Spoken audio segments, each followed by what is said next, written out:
What were my memories of rivers, now that I lived on an island whose thoughts were turned seawards, where rivers looked shallow and pretty,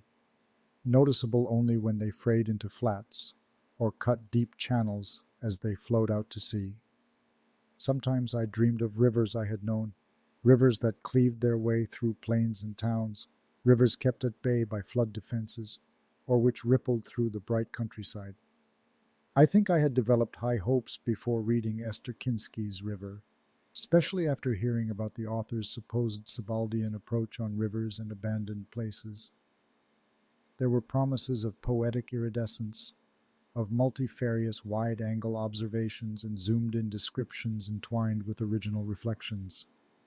Unfortunately, the prose felt very distant and cold. I kept asking myself, why should I, as a reader, care to whatever the narrator was describing, and I wondered whether that could be happening due to the overabundance of poetic images in lieu of plot, or the absence of information on the first-person narrator. There is a very emblematic passage in which the narrator describes the electric pylons laid across River Lee. I returned on the path that looped around the filter beds and led back to the river between open terrain and the electricity pylons standing by as ever like lost, harmless giants frozen to the flat land, slender, immobile, and delicate,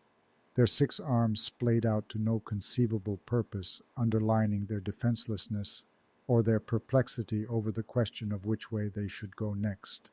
The more familiar I became with this flat world in the milky winter light, the more I thought of the pylons as parts of the landscape that by some strange quirk of nature had surged out of the ground, featherless, hairless, and leafless in time immemorial, honest custodians of this intermediate realm between firm ground and a deceptive alluvial floodplain that was underwashed by countless waters.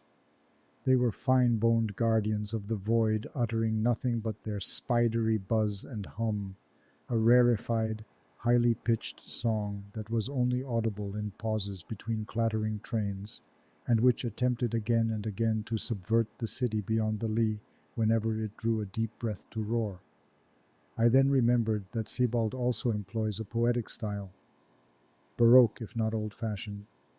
not shying away from inserting elaborated descriptions, and without revealing any specific details about the narrator. But with Sebald, from the very first line, I am convinced that whatever he has to tell will be worthy of my attention, and maybe that was my problem with Esther Kinsky's River. Even though I recognized the poetic prowess, I felt bored, removed from the narrator's raison d'etre. The plethora of imagery and the lack of context actually repelled me. In her text, there is the impression of a constant effort by the author to add layers upon layers of imagery, an exercise that ends up depriving the text of any real meaning, resulting in an empty experience for the reader. Maybe that was my fault. Maybe I was just not capable of breaching the surface of the author's prose. Regardless of my frustrated feelings towards this book, it is still a worthy work of art, and I would love to read Kinsky describing my rundown neighborhood in Sao Paulo the same way she describes London's Hackney Wick,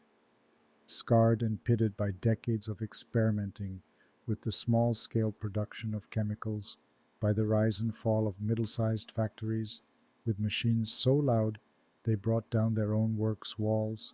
by traces of hastily built and equally hastily demolished post-war housing, dwelling in the shadow of poverty and the twilight hope of prosperity. Hackney Wick was a place apart, an area left behind, bashed and bedraggled by the times and times passing, a site defined by its own rules of emptiness and wildness between junkyards, garages, warehouses, and rubbish dumps, inscribed with its own alphabet of symbols that were crumbling, rusting, skewed, and charred, yet still visible through more recent but no less damaged layers of paint, a palimpsest hard to decipher, yet everywhere beckoning with glimmers of legibility, with promise of spoors and traces, from peppermint chocolates to Meldola Blue, from automatic ticket machines to spare parts for motorbikes and leftovers of raw materials, copper, iron, steel in small quantities, variously bulky, also cables and rubber. A slight stench of burning always hung over Hackney Wick.